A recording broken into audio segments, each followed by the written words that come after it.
Bruno Gazo, bonsoir. Vous êtes président de la Fédération nationale des associations d'usagers des transports. Alors, à partir de demain, on va pouvoir réserver les billets de train de TGV pour cet été. Et la bonne surprise, c'est Paris-Bordeaux. 2 heures contre 3h15 aujourd'hui. Paris-Rennes, 1h25. Chapeau bas quand même la SNCF qui nous offre un très beau réseau à haute vitesse, non ? Il coûtera sans doute cher, mais c'est un beau réseau parce qu'il rapproche des régions qui étaient éloignées de Paris. Il rapproche la façade atlantique qui se développe énormément. Et donc, c'est, je crois, une ouverture vers le futur qui est très intéressante. Alors, un peu plus cher, vous l'avez dit, 10 € de plus en moyenne sur Paris-Bordeaux, 6 € de plus en moyenne sur Paris-Rennes. Deux questions d'abord, est-ce que c'est acceptable cette hausse? Et est-ce que vous comprenez quelque chose, parce que c'est en moyenne, est-ce que vous comprenez quelque chose au tarif de la SNCF? Je reconnais, les usagers le soulignent souvent, c'est assez compliqué. La SNCF pratique un yield management, ce qu'on appelle le yield management. Ça veut dire quoi, le yield management? Ça consiste à augmenter les tarifs au fur et à mesure que les demandes se font plus proches du départ du train. Voilà, donc plus il y a de demandes, donc plus on est près du départ du train, plus il y a de demandes forcément, et plus le train est cher. Guillaume Pépi dit 4 voyageurs sur 5 voyagent avec des tarifs réduits. Donc il n'y a pas 2 personnes dans une rame, il n'y a pas 2 personnes, on a l'impression qu'ils payent le même prix le billet, quoi. Voilà, donc le yield fait que le tarif n'est pas le même à toutes les heures et tous les jours, et en particulier pour toutes les destinations. Bon, ça pose des problèmes. Donc il n'y a pas de prix surtout, fixe. je crois qu'il faut distinguer ce qui relève de la clientèle professionnelle, donc les augmentations de tarifs qui vont avoir lieu, répondent à une amélioration de la qualité de service. Gagner 1 heure, ce n'est pas négligeable pour les gens qui travaillent, pour les autres aussi, enfin pour les gens qui travaillent en particulier. Donc pour la clientèle professionnelle, je pense que l'amélioration de la qualité de service correspond normalement à une augmentation de tarifs, et ça, c'est pas mauvais. Par contre, il faut une tarification pour les non-professionnels, parce que ceux-là, ils ont besoin de se déplacer aussi, dans des conditions différentes, et leur priorité, c'est pas la vitesse, c'est le prix. Voilà, alors le TGV, on le sait, enfin la SNCF constate que son TGV est de moins en moins rentable, parce qu'elle fait des sondages, et les gens répondent, ben oui, mais c'est trop cher. Alors c'est trop cher par rapport à quoi aussi? Par rapport... C'est cher, il y a plusieurs façons de regarder la façon dont c'est cher. C'est cher par rapport à la concurrence, puisque l'avion low cost est moins cher, ou souvent moins cher. Et c'est pour ça que sur Paris-Bordeaux, c'est pas sûr que la SNCF tue l'aérien, parce que peut-être que les gens vont préférer prendre des EasyJet ou des compagnies à bas coût. C'est possible, l'avenir le dira, mais donc le TGV a la concurrence de l'avion, il a aussi la concurrence de la route, de la voiture, bien entendu. Même si la voiture met plus de temps, elle est extrêmement souple. C'est pour ça que dans les tarifs non professionnels, il faut que la SNCF ait une offre qui soit concurrente de la route. Donc il faut que le train soit facilement accessible. Et la deuxième exigence, c'est que ça rentre dans le budget des familles.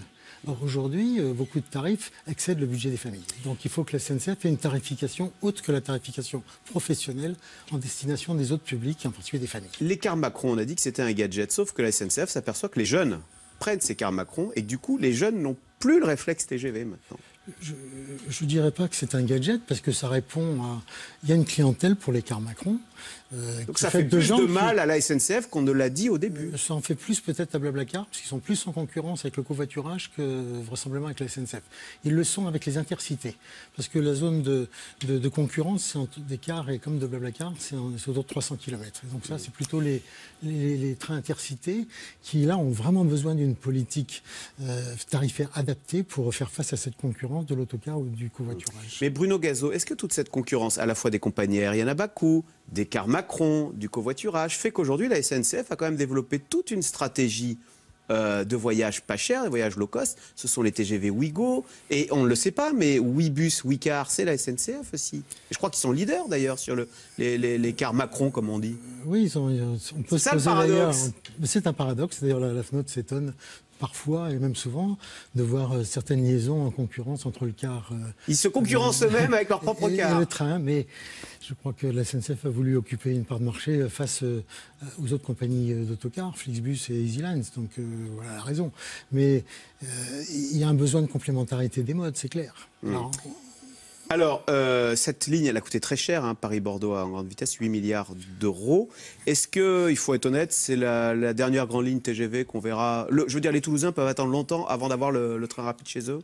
Alors écoutez, ce sont des décisions de l'État. C'est l'État qui décide de l'aménagement du territoire. Vous connaissez mieux le secteur. La position de la FNOT, elle est simple là-dessus, c'est que ce n'est pas à la SNCF de payer ces grandes infrastructures, et en particulier par voie d'endettement de la SNCF. Parce que là, c'est ce qui se passe. Paris-Bordeaux, ça ne sera pas rentable.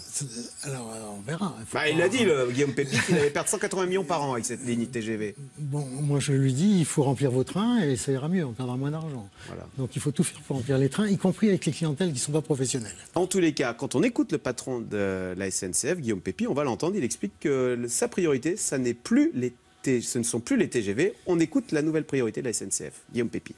La priorité de la SNCF depuis maintenant beaucoup d'années, 5 ans, 8 ans, c'est les transports du quotidien, les TER dans les régions et le Transilien en Ile-de-France. C'est une priorité absolue. La preuve, c'est que le grand chantier qu'on ouvre maintenant, c'est pas un chantier de TGV, c'est un chantier d'une nouvelle ligne de RER dans Paris qui va aller de la gare Saint-Lazare jusqu'à Mantes-la-Jolie, qui est en plus une région qui est mal desservie aujourd'hui. Donc maintenant, fini les TGV vers les régions, tout l'effort porte sur l'Île-de-France pour les Parisiens, une fois de plus. En tant que fédération d'usagers, je me réjouis qu'on s'intéresse au quotidien. On va voir une photo de... Voilà, ça c'est le transport en Île-de-France. Et ça, ce sont des millions de gens qui vivent ça tous les jours. Hein. Absolument, mais on cite toujours la région parisienne, mais il y a aussi la région lyonnaise, il y a aussi la région toulousaine, il y a beaucoup de grandes métropoles qui aujourd'hui ont besoin des transports publics, y compris ferroviaires, parce qu'ils ont des déplacements domicile-travail très importants. Est-ce qu'on peut dire le besoin de mobilité reste très important. Donc il faut continuer à investir dans les infrastructures du quotidien de façon très importante en Île-de-France, parce que il y a 10 ans de retard en Île-de-France, ça commençait d'être comblé, mais on verra les effets que dans 7 ou 8 ans encore. Ah oui. Donc il y a de gros efforts à faire. Mais après les voies, il y a les caténaires. Après les caténaires, il y a la signalisation, il y a le matériel roulant. Donc il y a beaucoup de secteurs où il faut améliorer, enfin moderniser, disons. Bruno Gazo, quand les étrangers viennent, ils disent votre TGV est impressionnant, bravo, mais vos TER, là, vos RER en banlieue, ils sont totalement délabrés. Est-ce que là, on est en retard par rapport aux autres capitales européennes? Alors on n'est pas en avance sur les TER, alors que la France a plutôt des bons réseaux de transport avec les tramways et les bus dans les villes, dans les agglomérations. Ouais. Elle a effectivement des bons TGV. J'espère que bientôt elle aura de bons intercités avec la réforme qui est en cours, mais il faut effectivement faire un gros effort sur les transports du quotidien, c'est évident. Alors, les régions disent que la SNCF, les TER, ça coûte très cher, et les régions, on sait que bientôt elles vont pouvoir avoir le choix de se choisir des compagnies privées pour faire rouler leurs TER, autre que la SNCF, d'avoir des compagnies, pourquoi pas la Deutsche Bahn ou Veolia, qui pourraient faire rouler des trains en région PACA, en Auvergne, etc. Est-ce que c'est une bonne idée que d'avoir recours au privé pour faire rouler des trains régionaux? Alors nous sommes favorables, je veux dire, à la concurrence entre les opérateurs, à la concurrence régulée. C'est-à-dire comme pour les réseaux de transport urbain, à des systèmes d'appel d'offres qui allouent une ligne ou plusieurs lignes, ou un ensemble de lignes, à un opérateur qui répond sur un cahier des charges, qui donne un prix pour une qualité de service. Voilà. Donc nous y sommes favorables, mais je complète ma phrase en disant oui à la concurrence régulée entre les opérateurs, c'est-à-dire entre les compagnies ferroviaires privées ou publiques. Hein. En général, elles sont publiques d'ailleurs, hein, que ce soit la Deutsche Bahn ou Trenitalia ou SNCF, voire même Transdev qui est une filiale à la Caisse des dépôts, tout ça est public. Mais je complète ma phrase en disant... Mais ça n'est plus la SNCF, quoi, voilà. C'est plus la SNCF. Ce serait une révolution en France. Donc je dis oui à la concurrence régulée entre les opérateurs, mais complétée par une complémentarité entre les modes au niveau régional. Et la loi NOTRe a donné compétence aux régions pour organiser la complémentarité des modes. Et donc il faut que, pour l'usager, ce qui est très important, c'est qu'on puisse enchaîner les modes avec un tarif et une information voyageur de bout en bout. Merci beaucoup Bruno Gazo, donc président de la Fédération nationale des usagers, des associations des usagers des transports. C'est aussi la FNOT, voilà, c'est plus simple. Merci.